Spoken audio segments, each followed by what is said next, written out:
Did medieval hearts beat differently? Was love always a battlefield, a secret whisper, or a daring rebellion? Step back into a world where knights, queens, scholars, and squires risked everything for a glance, a touch, a love that burned too bright. We are diving deep into the tumultuous loves of the medieval period, roughly from the 5th to the 15th century, exploring 10 incredible stories where fate seemed to conspire against devotion. Number 10. Eleanor of Aquitaine and Henry II. The year is 1152. A woman of immense power and captivating intelligence, Eleanor of Aquitaine found herself in a position few could ever fathom. Having been Queen of France for 15 years, a marriage that produced no male heir and perhaps lacked true affection, she had just secured an annulment from Louis VII. This was not a quiet retreat from public life. Oh, this was Eleanor, a woman who controlled vast territories in what is now modern France, a woman who had participated in the Second Crusade, a woman who knew her worth. Just 8 weeks after her annulment, a new chapter began, one that would redefine the political landscape of Europe and become a saga of love, ambition, and ultimate conflict. Enter Henry Plantagenet, Duke of Normandy, Count of Anjou, and soon to be King of England. He was 10 years her junior, a fiery, energetic man with a reputation for sharp intellect and even sharper temper. Their meeting, perhaps carefully orchestrated by Eleanor herself, ignited a passion that seemed to transcend the usual political calculations of the time. Chroniclers from the era described Henry as a whirlwind, a man who never sat still, driven by an insatiable hunger for power and control. Eleanor, equally driven, but with a more refined and strategic mind, saw in him a partner who could truly rival her own ambition. Their union was less about hearts intertwined in sugary sweetness, and more about two colossal forces colliding and then merging with explosive energy. It was a love built on shared ambition, on a mutual understanding of the ruthless game of medieval politics, and on a fierce, undeniable attraction. Their marriage instantly created an empire that stretched from the Scottish border to the Pyrenees, far larger than that of the King of France. This was the Angevin Empire, and its creation was a direct result of their daring, swift union. The early years of their marriage were marked by intense activity. Henry was crowned King of England in 1154, with Eleanor by his side, as queen. She was not merely a consort, she was an active participant in governance, handling affairs in Aquitaine, traveling extensively, and advising her husband. Historical accounts suggest a vibrant, tumultuous relationship, full of intellectual sparring and robust debate. They were both strong-willed, intelligent, and accustomed to getting their own way. This combination, while powerful, also laid the groundwork for future clashes. As years passed, the cracks began to show. Henry's numerous infidelities, though common for monarchs of the era, deeply offended Eleanor. His open affair with Rosamond Clifford, a woman he kept openly at Woodstock, was a particularly public insult that Eleanor could not overlook. For a woman who valued her dignity and power above all else, this was a betrayal that festered. The political differences also grew. Henry sought to centralize power even within Eleanor's own lands of Aquitaine, encroaching on her traditional authority. Eleanor, fiercely independent and deeply loyal to her own duchy, resented these intrusions. The tension reached a boiling point during the Great Revolt of 1173 to 1174. This was not just a squabble. It was a full-blown rebellion led by their own sons, Henry the young King Richard and Geoffrey, against their father King Henry II, and who was secretly, perhaps even openly, supporting the young Princess Eleanor of Aquitaine. She provided them with funds and encouragement, even sending her younger sons to the court of her former husband, King Louis VII of France, to rally support against their father. This was the ultimate star-crossed turn for a marriage built on shared ambition. The ambition turned against itself, tearing the couple apart. King Henry II, enraged by his wife's perceived treachery, swiftly suppressed the rebellion. He captured Eleanor while she was reportedly dressed as a man attempting to flee. His punishment was swift and severe. Eleanor was imprisoned first at Chinon, then at Winchester, and finally, for the vast majority of her captivity, at Salisbury Castle in England. She would remain a prisoner for approximately 16 years, released only upon Henry's death. Imagine the bitter end to a partnership that had once commanded an empire, now reduced to a king's scorn and a queen's iron-willed endurance behind castle walls. Even in captivity, Eleanor remained a symbol of resistance and a powerful figure. Her sons, particularly Richard the Lionheart, continued to scheme and fight against their father, fueled perhaps by the memory of their mother's imprisonment. Upon Henry II's death in 1189, Eleanor was immediately released by her son, the new King Richard I. She was not a broken woman. Instead, she emerged from imprisonment with renewed vigor, immediately taking on a crucial role in governing the Angevin Empire, while Richard was away on crusade. She was instrumental in raising his ransom when he was captured and later played a vital role in securing his succession. Eleanor and Henry II's love story, if one can even call it that in the traditional sense, was never a gentle one. It was a tempest, a maelstrom of power, passion, betrayal, and relentless will. They were star-crossed, not by external forces seeking to keep them apart, but by their own formidable personalities and ambitions, which eventually clashed with devastating consequences for their personal lives. Even as their initial union reshaped Europe, their legacy is one of shared empire, bitter enmity, and a relationship that proved that even the strongest bonds can be torn apart by the very forces that forged them.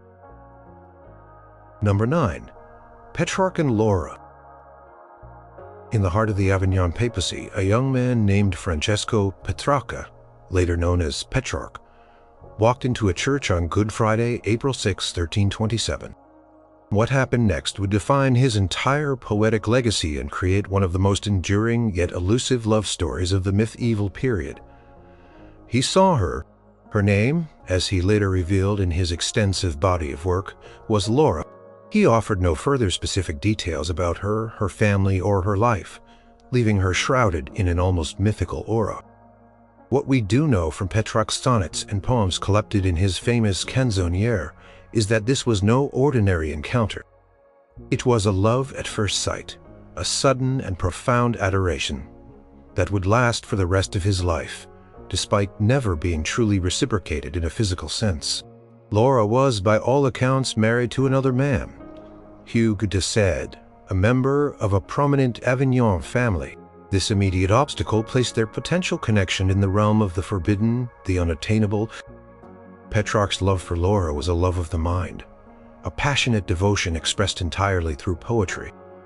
It chronicled every nuance of his feelings, every fleeting glance, every pang of longing, every moment of despair. He admired her beauty, her virtue, her grace, and saw in her an almost divine presence. He celebrated her golden hair, her dark eyes, her gentle demeanor. He meticulously described her physical appearance, allowing his readers to visualize the muse who haunted his waking thoughts and filled his dreams. Yet it is crucial to understand that this was not a clandestine affair in the usual sense. There is no historical evidence, no secret letters, no whispers of physical intimacy between them.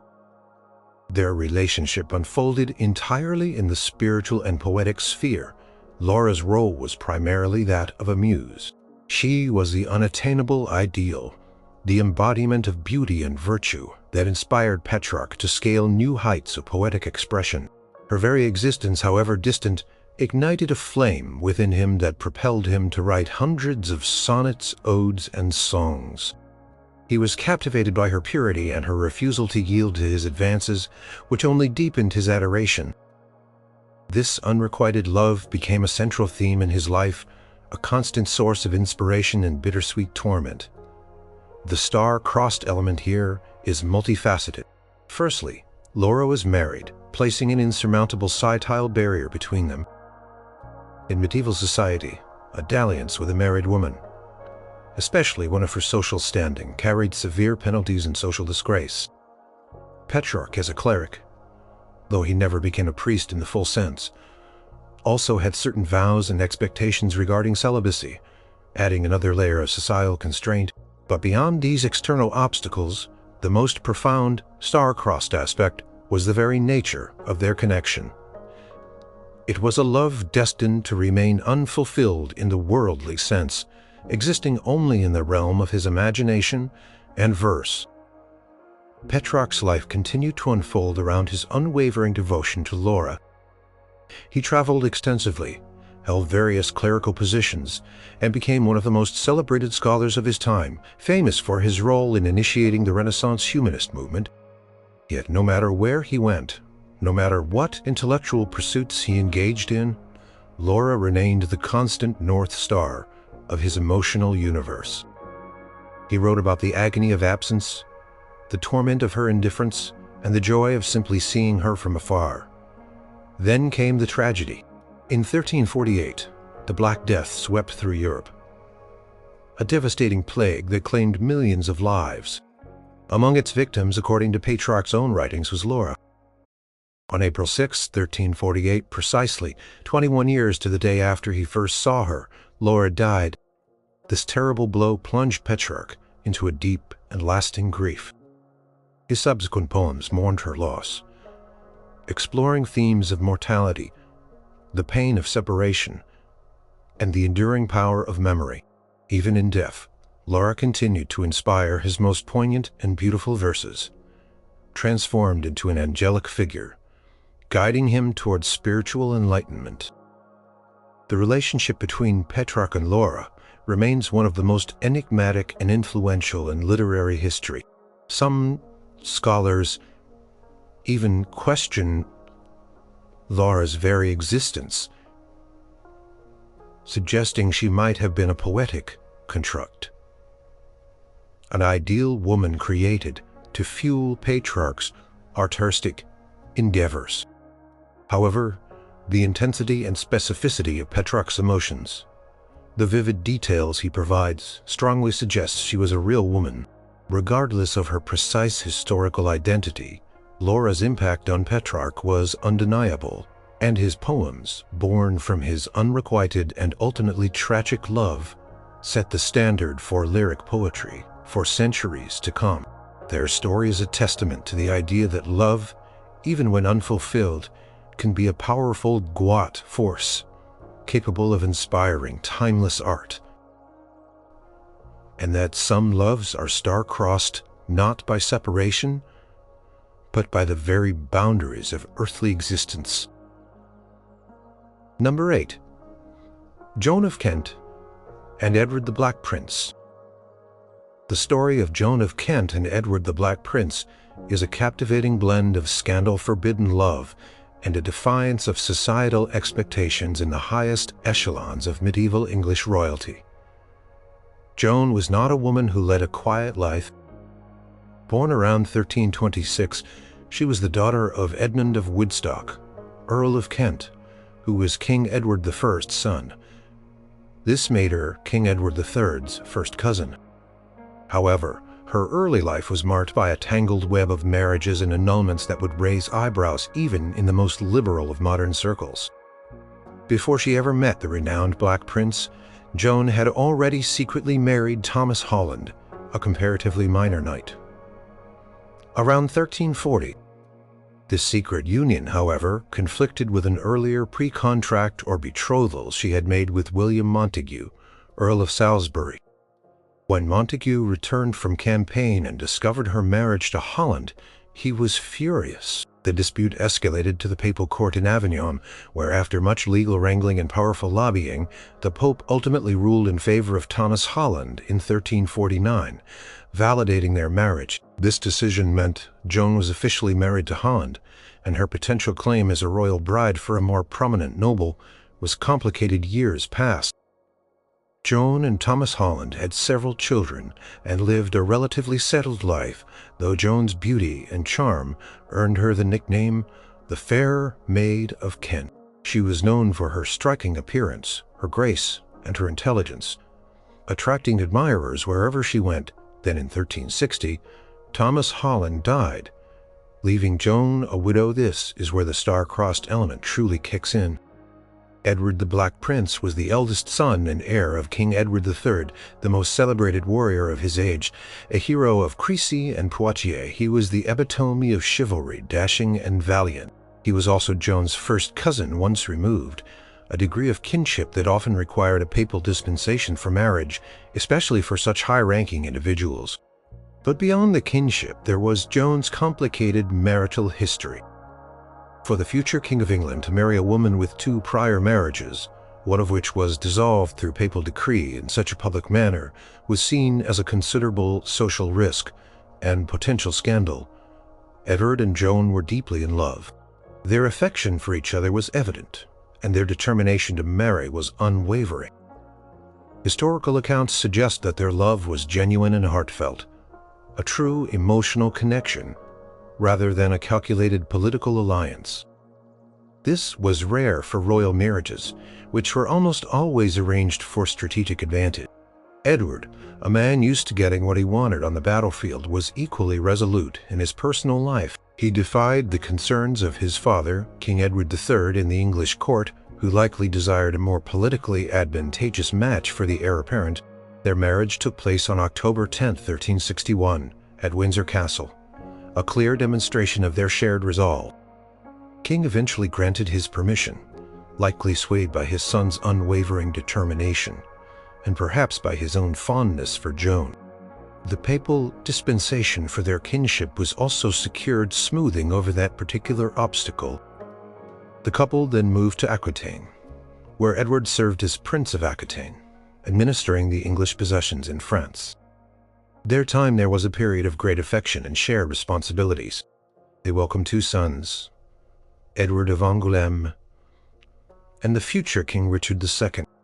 Joan proved to be a capable and supportive consort, actively involved in the court life in Aquitaine and respected by the local nobility. She was not just a beautiful face, she was a shrewd and intelligent woman who understood the intricacies of governance.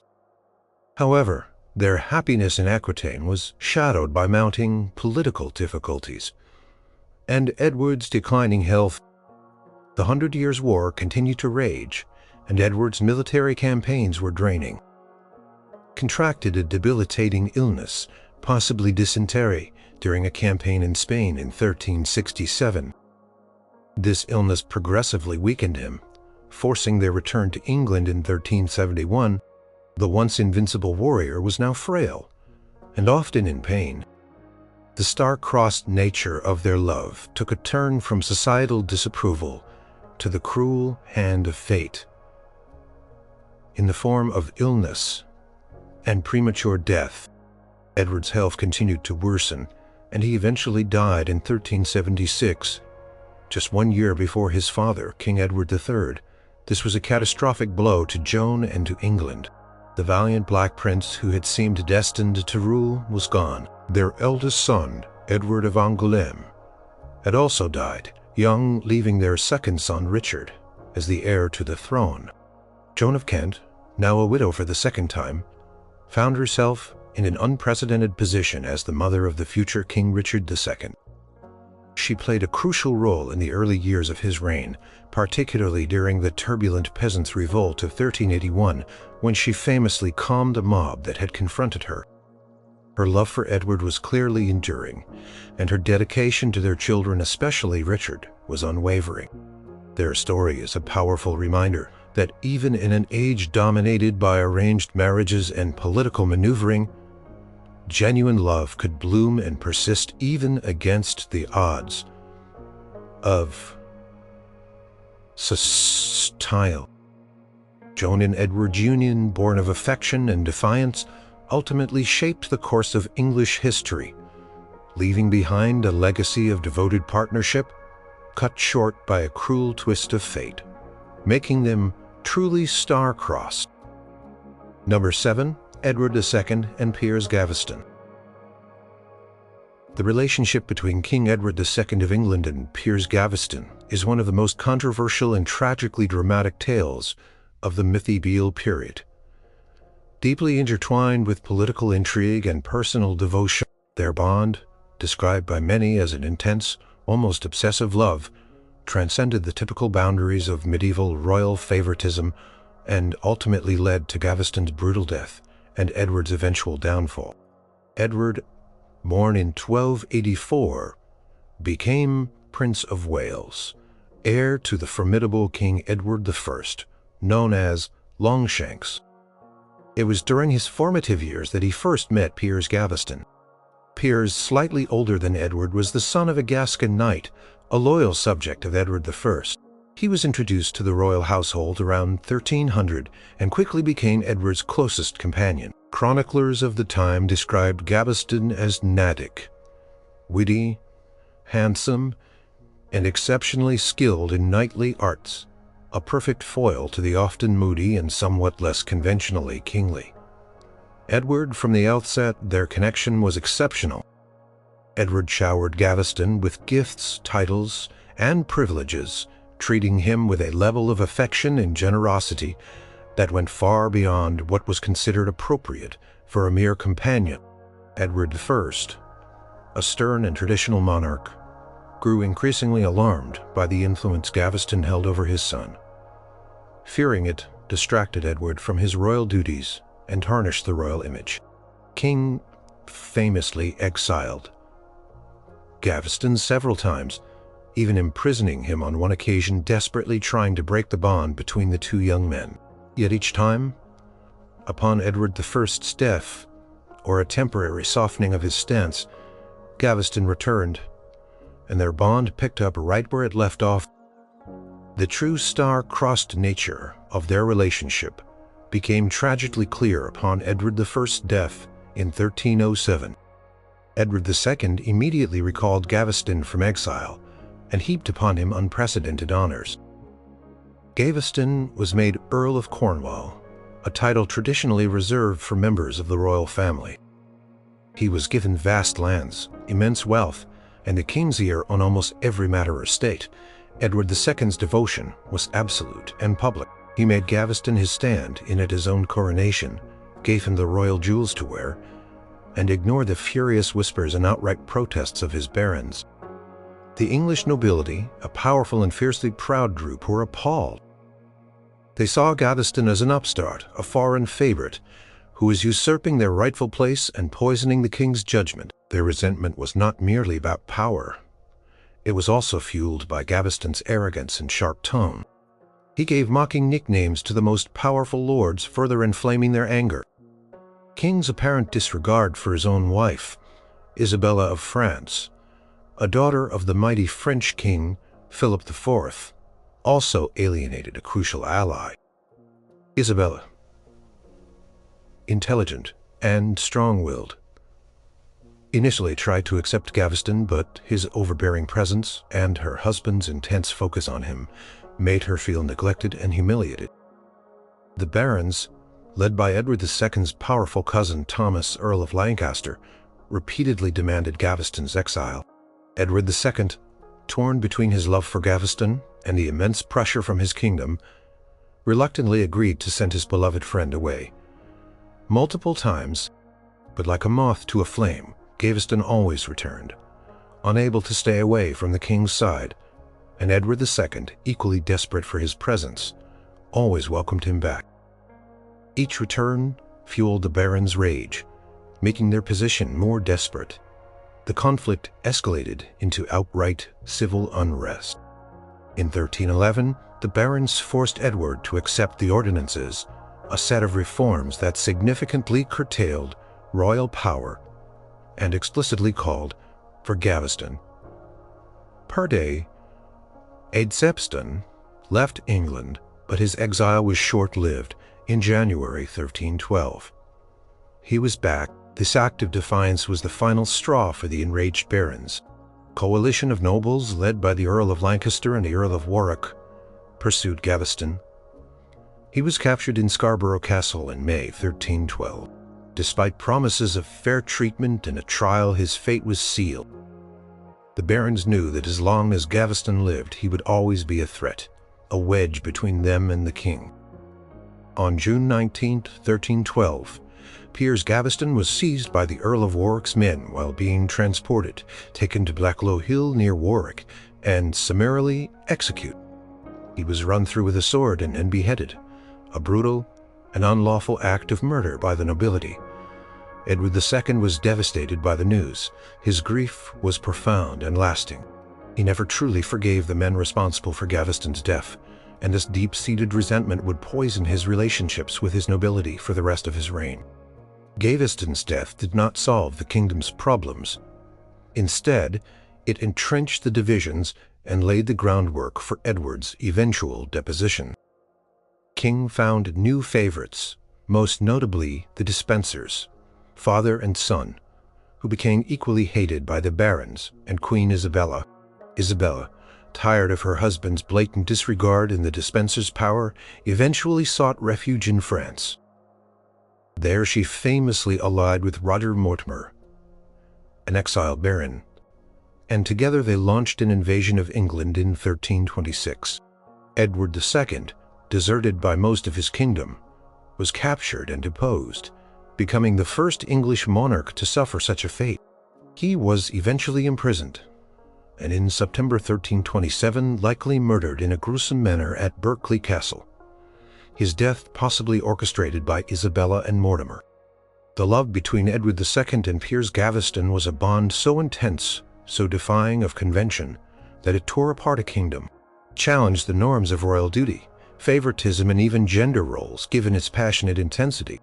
Their story is a stark reminder that in the rigid hierarchies of the Middle Ages, a love that deviated from the expected path could be profoundly star-crossed, leading to bitter conflict, political upheaval, and ultimately, tragic, violent ends for both lovers.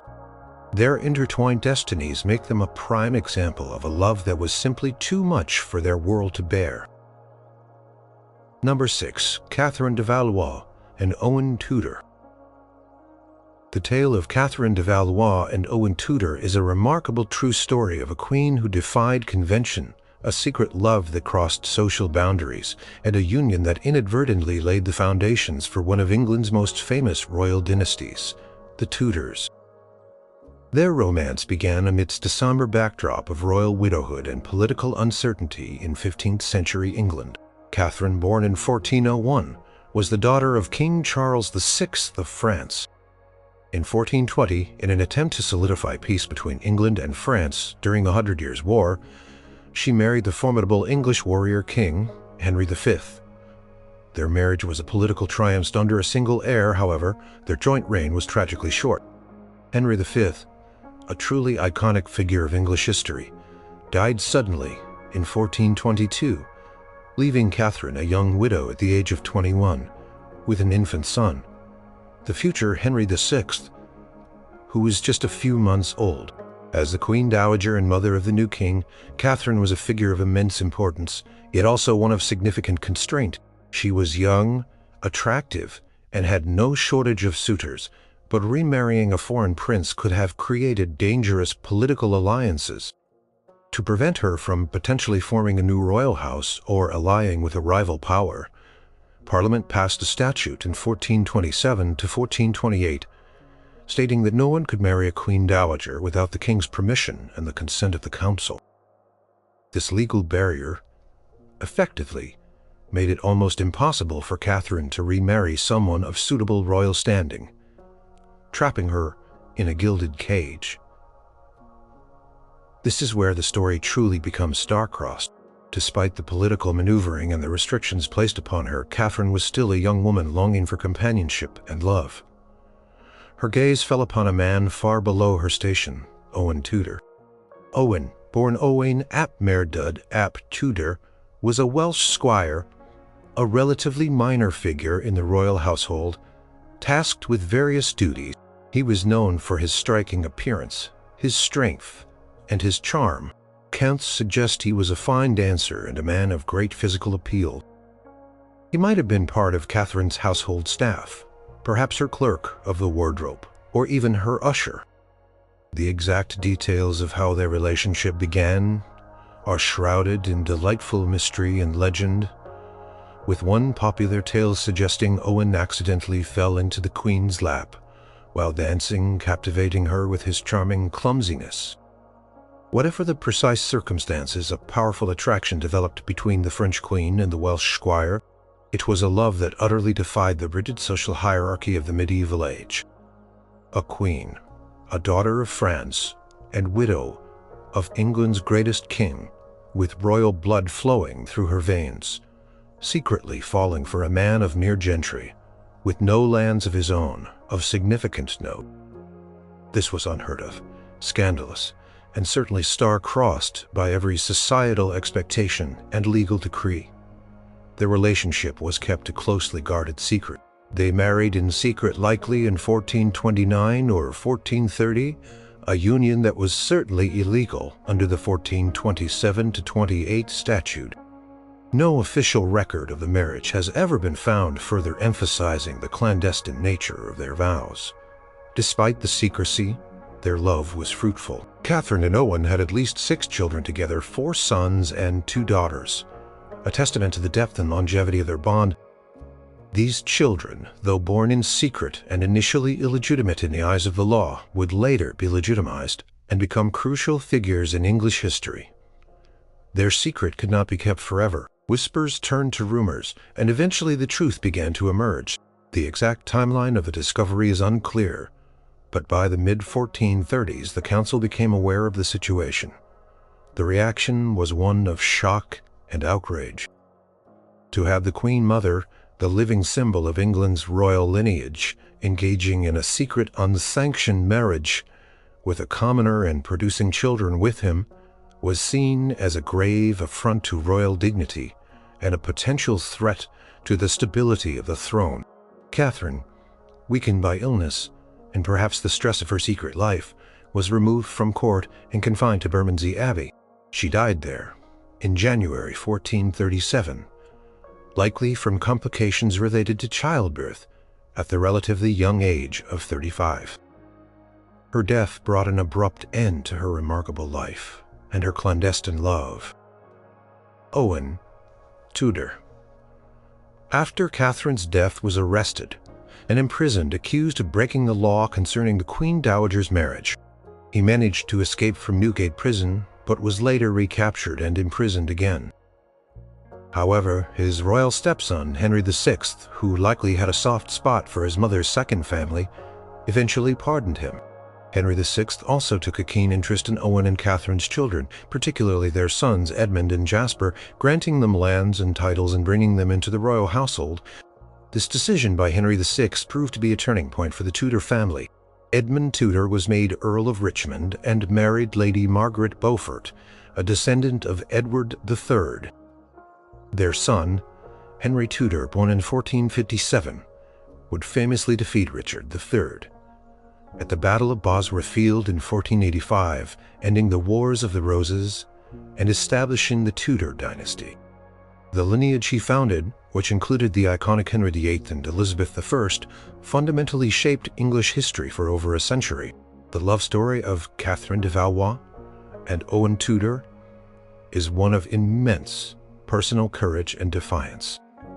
It was a love that defied the rigid rules of medieval society, the expectations of royal blood, and the decrees of Parliament. Though their relationship was steeped in secrecy and ended with Catherine's early death and Owen's imprisonment, it ultimately led to a truly extraordinary and unforeseen consequence: the rise of a new royal house that would forever change the face of England. Their star-crossed journey, born of hidden affection, created a legacy far grander than they could have ever imagined. Number 5. Isabella of France and Roger Mortimer. The story of Queen Isabella of France and Roger Mortimer is a tempestuous saga of betrayal, ambition, and a love that sparked a revolution leading to the deposition and murder of a king.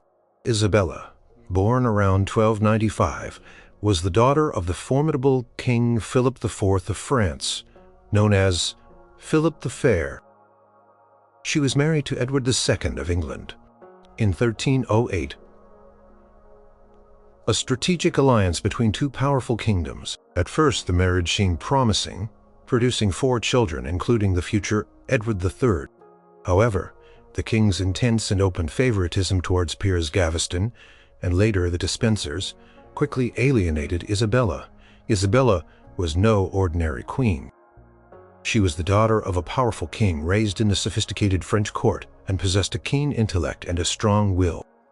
To be consistently ignored and publicly humiliated by her husband, Edward II, who showered his male favorites with titles, wealth, and affection while neglecting his queen, was an unbearable insult.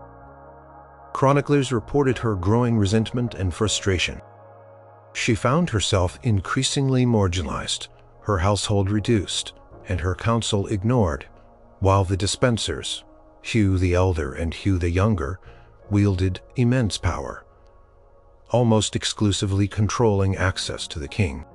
The younger Hugh Despenser in particular was rumored to have taken lands that rightfully belonged to Isabella, further fueling her animosity. The star-crossed element here is not a simple case of forbidden love, but rather a dangerous passion born from shared grievances and a mutual desire for vengeance against a tyrannical king and his oppressive favorites. Roger Mortimer, a powerful and ambitious marcher, lord from a prominent English family, had a long history of opposition to Edward II and the Despensers. He had been imprisoned by the king in the Tower of London in 1322 for his role in a baronial rebellion against the Despensers, a rebellion that had been brutally suppressed. In a daring escape, Mortimer fled to France in 1323, becoming a prominent exile and a thorn in Edward II's side. It was in France in 1325 that Queen Isabella and Roger Mortimer's paths decisively converged.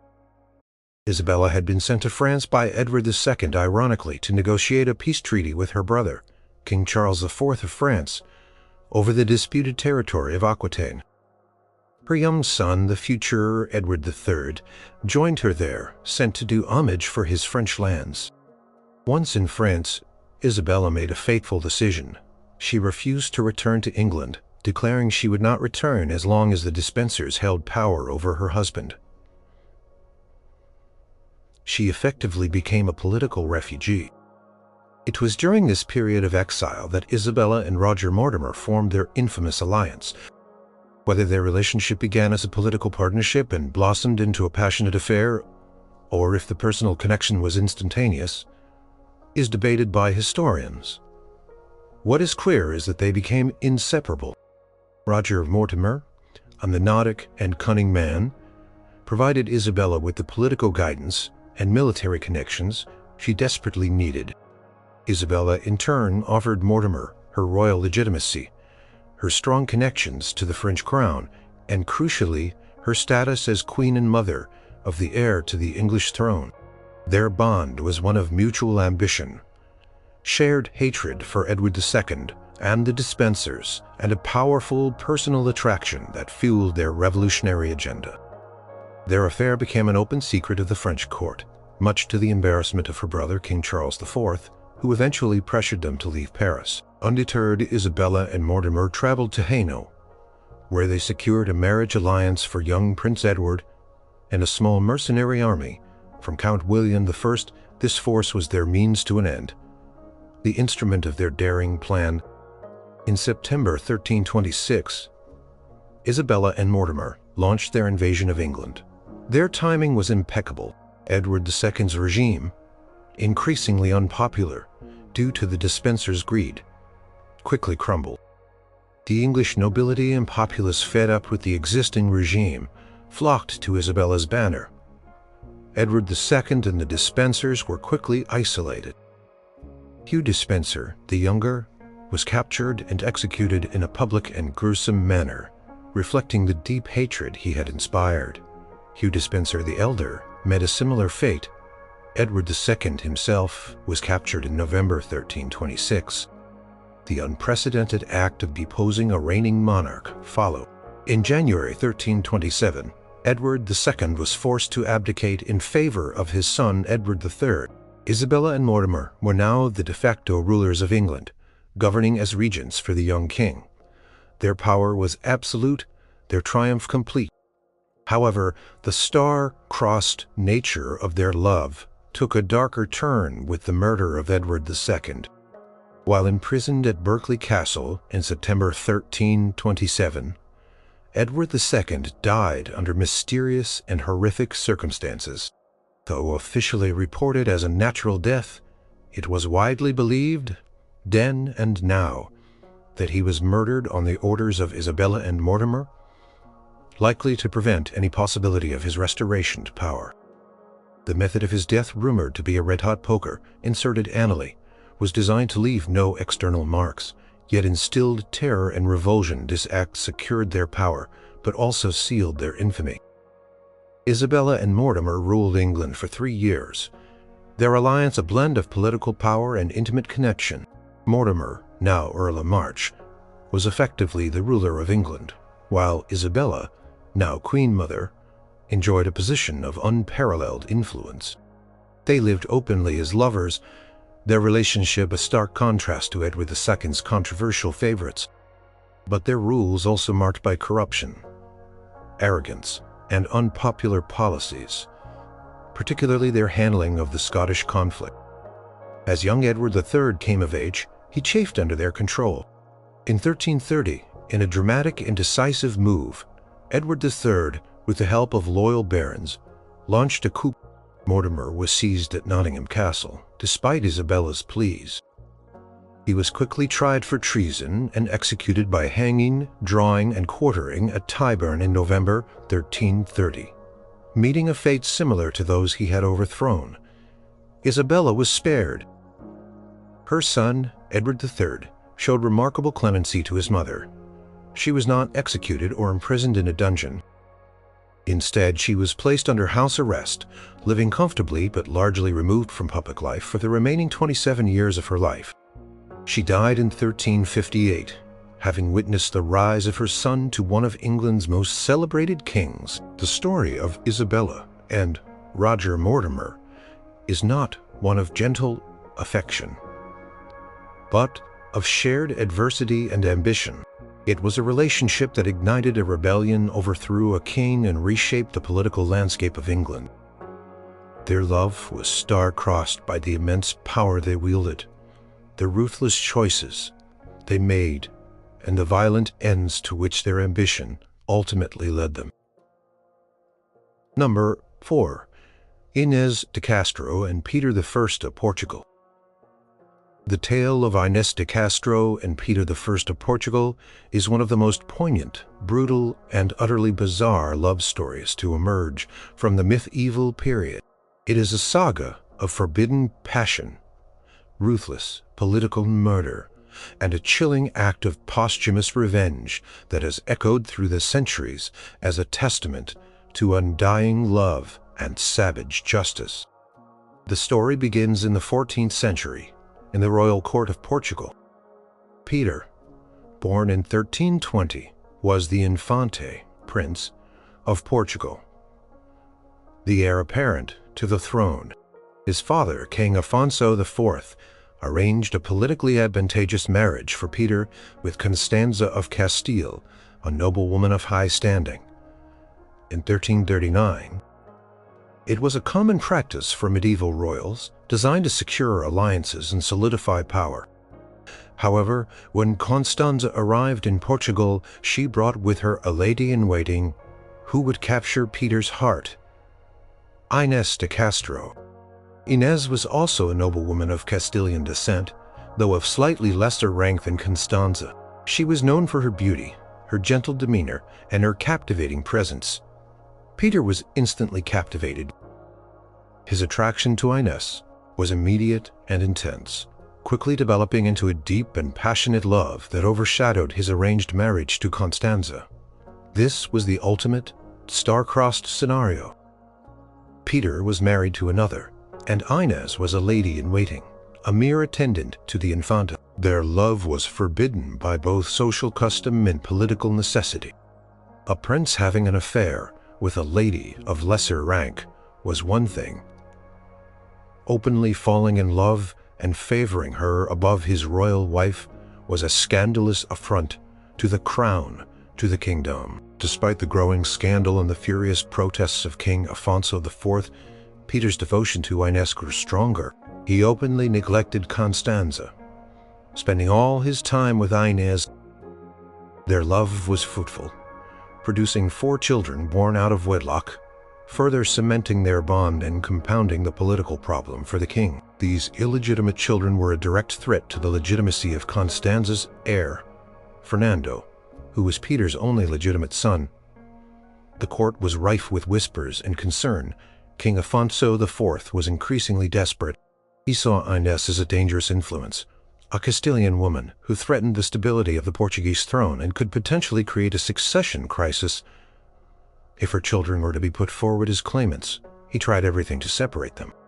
He ordered Inez to be sent away from court, but Peter refused to comply. He effectively eloped with her, settling in Coimbra and defying his father's commands. King's advisors, fearing for the future of the kingdom and perhaps motivated by their own political ambitions, urged Afonso to take drastic action. They convinced him that Inez was a threat to the realm, a foreign influence who must be removed. In 1345, Constanza died, leaving Peter a widower. This might have seemed like an opportunity for Peter to legitimize his relationship with Inez, but King Afonso IV adamantly refused to allow it. Attempting to arrange a new marriage for Peter refused all proposals, declaring that Inez was his only love. The climax of this tragic love story occurred in 1355. King Afonso IV, finally convinced that his son would never abandon Inez and that her presence threatened the kingdom, took a terrible decision. While Peter was away on a hunting trip, King Afonso, accompanied by 3 of his trusted advisors, traveled to Coimbra.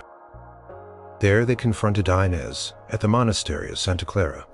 Avelha, despite Inez's pleas for mercy, reportedly falling to her knees and appealing to their sense of compassion by presenting her children, the 3 advisors brutally murdered her. She was beheaded in front of her children. When Peter learned of Inez's murder, his grief was quickly overshadowed by an all-consuming rage. He was utterly devastated and filled with an insatiable desire for revenge. This event triggered a short but brutal civil war between Peter and his father, King Afonso IV. The kingdom was torn apart. Eventually, a peace treaty was negotiated, but Peter never forgave his father or the men responsible for Inez's death. 2 years later, in 1357, King Afonso IV died, and Peter ascended to the throne as Peter I of Portugal. Now with absolute power, he unleashed his terrifying retribution. He ordered the capture of the 3 men who had murdered Inez. 2 of them were apprehended and brought before him. What followed was a macabre spectacle that cemented Peter's legacy as the cruel or the just.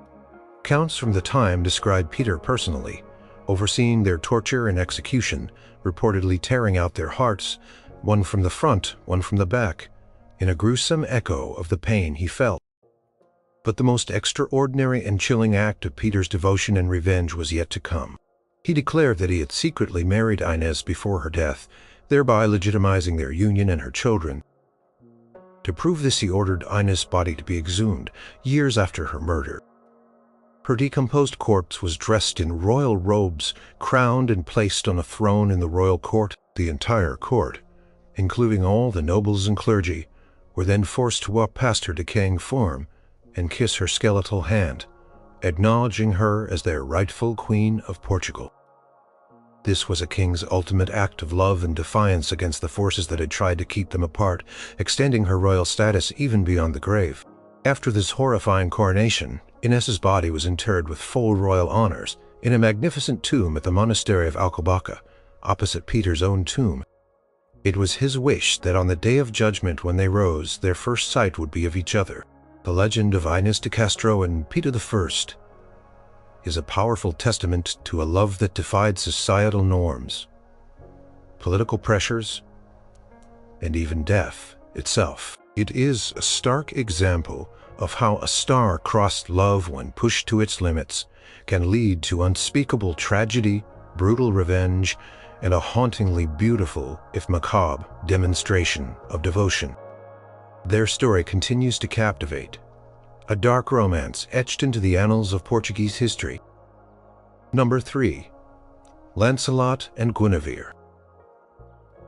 Tale of Lancelot and Guinevere is arguably the most famous and tragic love triangle of the medieval literary world, a cornerstone of Arthurian legend that embodies the very essence of star-crossed destiny, chivalric ideals, and heart-breaking betrayal. While they are figures of legend rather than strict history, their story resonated deeply with medieval audiences and shaped the understanding of courtly love, loyalty, and the destructive power of forbidden passion. The story unfolds in the mythical kingdom of Camelot, the seat of King Arthur's glorious court, a beacon of justice, peace, and chivalry. Arthur, the noble and virtuous king, was married to Queen Guinevere, a woman of unparalleled beauty, grace, and dignity. Their union was meant to symbolize the strength and legitimacy of Arthur's reign. Then came Lancelot, the greatest knight of the Round Table, Arthur's most trusted friend and champion. He was unparalleled in strength, courage, and chivalry, renowned throughout the land for his prowess and virtue. Lancelot arrived at Camelot and quickly became Arthur's right-hand man, a shining example of knighthood. From the moment Lancelot and Guinevere met, a powerful and undeniable attraction sparked between them. It was a love that was profoundly forbidden, a direct betrayal of King Arthur, Lancelot's liege lord and closest friend, and Guinevere's husband and king. This was the ultimate star-crossed scenario. Two people bound by duty and loyalty to the king, yet irresistibly drawn to each other by an overwhelming passion. Their love was a secret, whispered behind closed doors, hidden beneath the veneer of courtly etiquette. Yet the intensity of their feelings eventually led to a clandestine affair. Lancelot, as Guinevere's champion, was often in her company, defending her honor in jousts and performing deeds of chivalry in her name.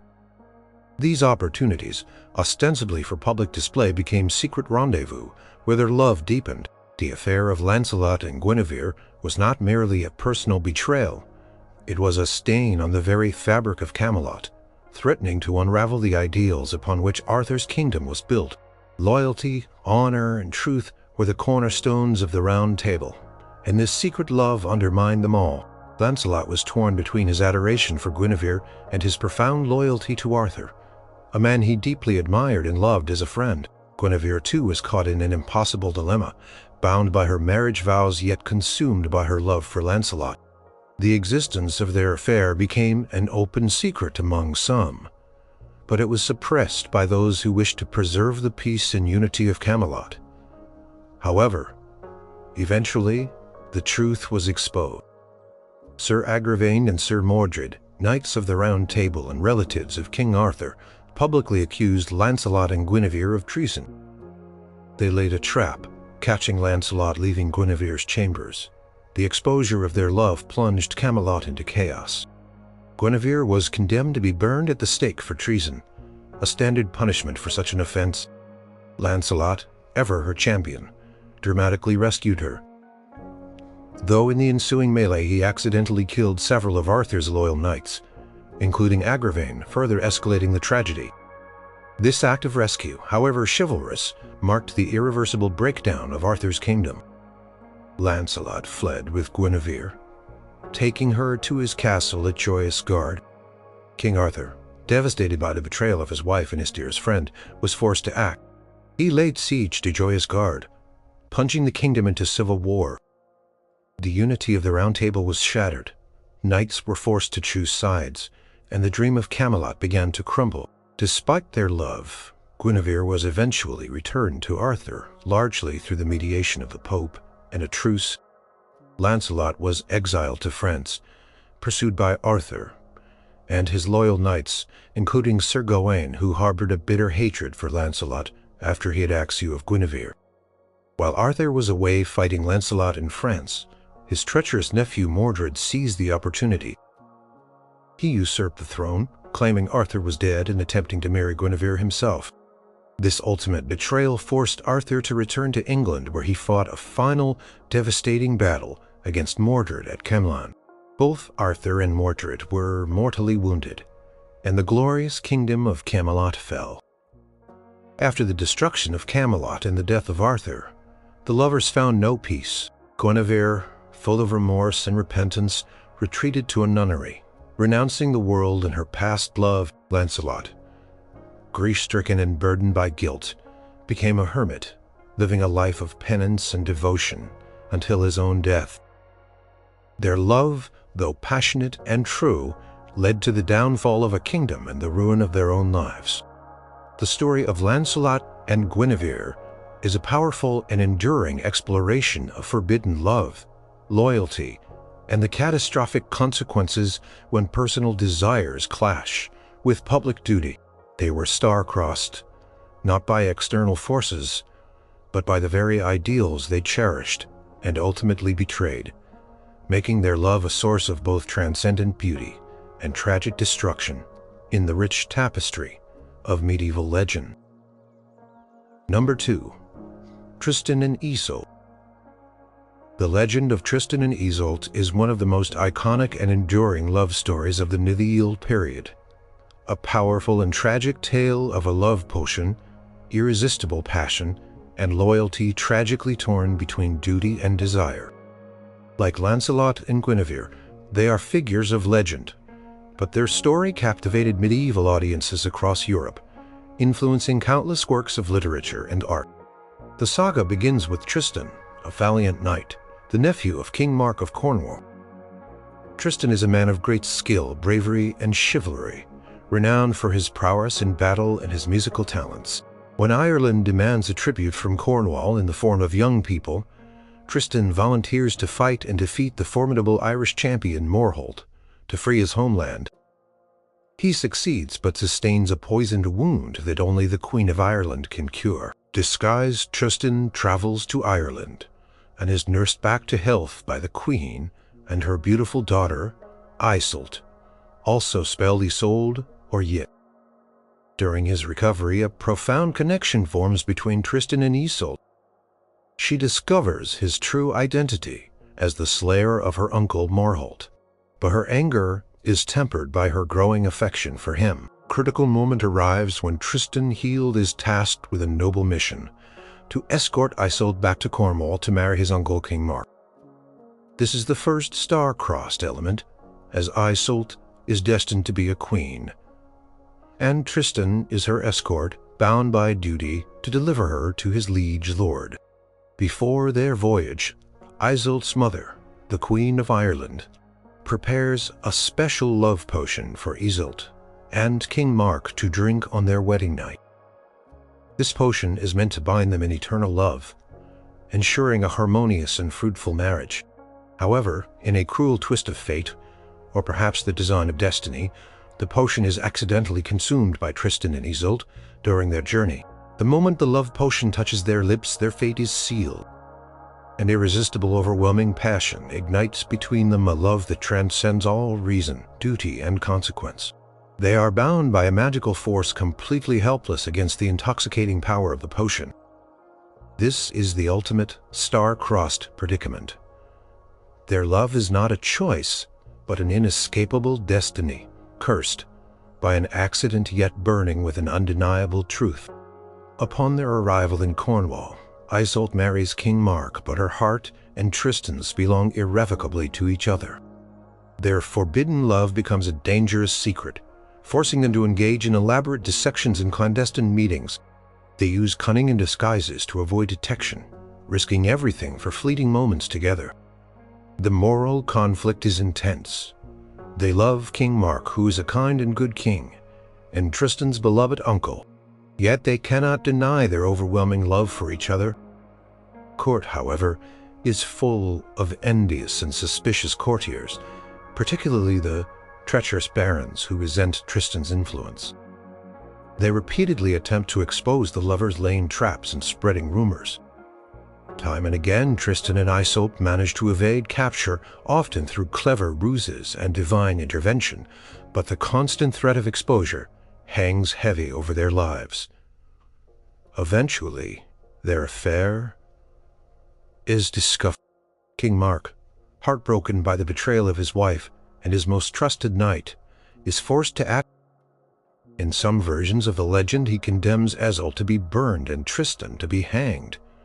But in others, he exiles Tristan from Cornwall. Regardless of the immediate outcome, the lovers are violently separated, a cruel consequence of their star-crossed bond. Tristan wanders in exile, his heart aching for Isolde.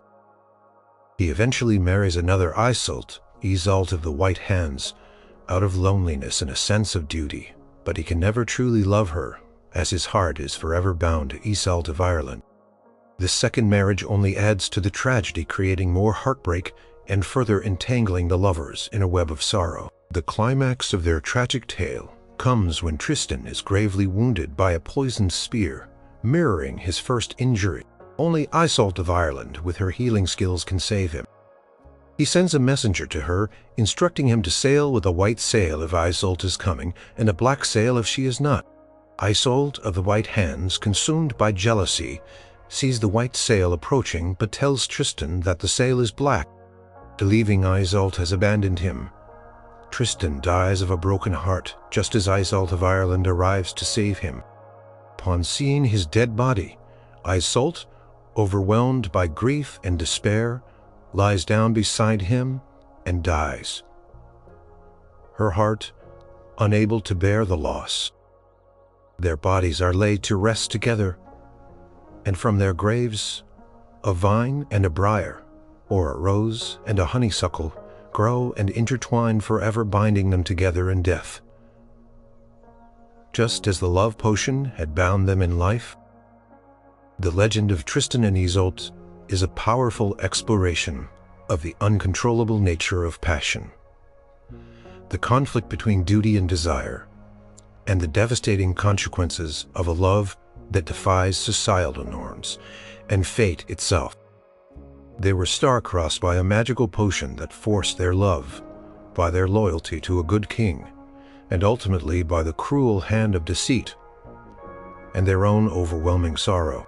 Their story remains a timeless masterpiece of medieval romance, a haunting reminder that some loves are destined for both profound connection and ultimate tragedy. Number 1.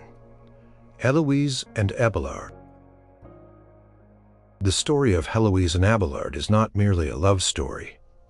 It is a profound and intensely personal tragedy, born of intellectual brilliance, forbidden passion, and a cruel, life-altering act of violence. Their letters exchanged after their forced separation remain among the most poignant and celebrated epistolary exchanges in history, offering a rare glimpse into the raw emotions and philosophical complexities. Pierre Abelard, born in 1079, was one of the most brilliant and controversial thinkers of the 12th century. A renowned philosopher, theologian, and logician, he attracted students from all over Europe to his schools in Paris. His intellect was sharp, his debates challenging, and his teaching methods revolutionary. He was a rock star of his time, drawing crowds of eager learners. Heloise, born around 1100 or 1101, was equally extraordinary. She was the niece of Fulbert, a powerful canon of Notre Dame Cathedral. Heloise was exceptionally intelligent, highly educated, fluent in Latin, Greek, and Hebrew, and possessed a thirst for knowledge that was highly unusual for a woman of her era. She was admired for her beauty, her intellect, and her sharp wit. The star-crossed nature of their relationship began when Abelard, already a famous and highly sought-after master, was engaged by Canon Fulbert to tutor his niece. It was a golden opportunity for Heloise and for Abelard, a chance to deepen his influence. However, proximity and shared intellectual passion quickly ignited a different kind of fire. Abelard, in his autobiographical work, Historia Calamitatum, The Story of My Misfortunes, openly admits to pursuing Heloise, seduced by her beauty and her exceptional intellect. Their teacher-student relationship transformed into a passionate and clandestine love affair. This was profoundly forbidden on multiple levels. Abelard, as a cleric, though not a priest, he had taken minor orders, was bound by vows of celibacy. Heloise, as his student and a young woman under the care of a prominent church official, was equally constrained by societal expectations and her uncle's authority. Their love was a direct violation of religious vows, social norms, and the trust placed in Abelard. They were star-crossed by the very roles they inhabited and the societal structures that governed their lives. Their affair, conducted in secret, eventually led to the inevitable. Eloise became pregnant. This was a catastrophic development that threatened to ruin both their careers and reputations. Eloise, showing immense strength and devotion, did not wish to expose Abelard or hinder his career. She secretly left Paris and gave birth to their son, whom she named Astrolabe in Brittany. Abelard, attempting to mitigate the scandal, proposed a secret marriage to Heloise. This was a desperate attempt to legitimize their relationship, and their child, though it was still highly problematic for a cleric and would severely impact Abelard's standing, Eloise astonishingly initially resisted the marriage. She argued that it would destroy Abelard's promising ecclesiastical career, which she valued above her own reputation or even her immediate happiness. She foresaw the devastating consequences for him, knowing that marriage would exclude him from the highest ranks of the church. She preferred to be his mistress, maintaining his freedom, than to be his wife in his ruin. Her selflessness in this regard is a testament to her profound love and intellectual foresight. Despite her pleas, Abelard insisted, and they secretly married. However, the secret was impossible to keep, and rumors began to spread. Canon Fulbert, enraged by the deception and the perceived dishonor to his family, exacted a horrific revenge. In a brutal act of retribution, he arranged for a group of men to break into Abelard's lodgings.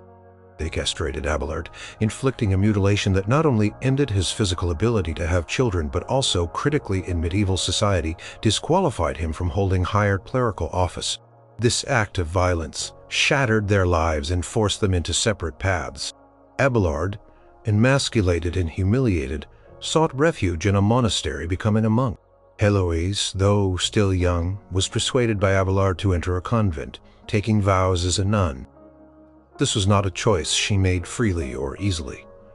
It was a consequence of the violence inflicted upon Abelard and the desperate need to remove herself from the scandal. They were physically separated, their lives now irrevocably dedicated to God, a life to which Heloise eventually committed with profound intellectual and spiritual rigor. Years later, their unique love story continued through their remarkable exchange of letters. These letters, written in Latin, are not only a historical record, but also a profound exploration of love, faith, philosophy, and suffering. Heloise, now the abbess of the Paraclete monastery that Abelard himself founded, wrote to him first expressing her enduring love, her pain at their separation, and her struggles with her vows. She famously questioned whether her love for Abelard was a sin or if it could be reconciled with her devotion to God. She grappled with the distinction between sacred and profane love, her intellect undimmed by her suffering.